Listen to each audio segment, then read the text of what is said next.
Ladies and gentlemen, good evening.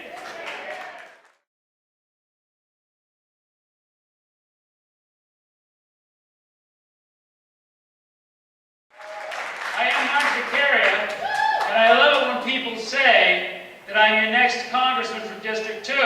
But I love it even more when I see it in the Projo on the 3rd of November, because I'm going to think back to the time that I have spent, like you, that many of us have spent together in the Republican wilderness over the last 10 years. I'm going to think back to the faith that we have all kept, faith in Republican precepts of how to govern when you get the chance, because folks, this year, we're going to get the chance.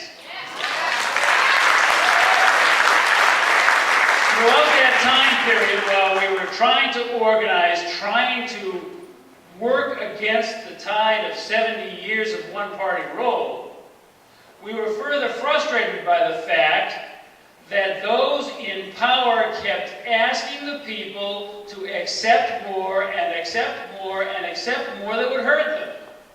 And they did it in favor of special interests that had nothing to do with the folks that hired them. And as a result, we have a budget that's underwater, we have a distended obligation to those special interests, and we got a big mess that has to be fixed. It's not that much different than Washington. I've been there and told people what my plans are, and they've said, you can't do that. And I asked, why not? You bet we can reduce the amount of money that the government has to spend.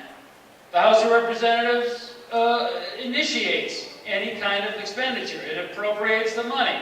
So give them less and tell them to deal with it. That's what happened to me in my household. I bet many of you have been through that. If we have the political will to do the right thing, we can do it. If we choose to secure our borders and make American employment opportunities safe for Americans again, we can do it.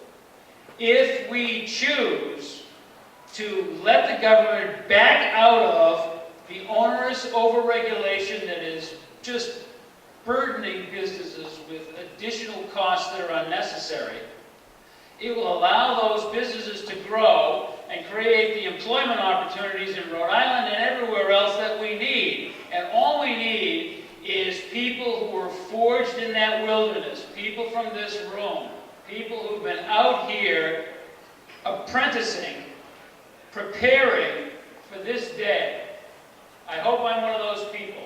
I hope you will consider granting me the opportunity to be your standard bearer once again, because we may have given Mr. Langevin a scare this last time, but this time we give him early retirement, and it starts tonight with your help. Ladies and gentlemen, I'm Mark.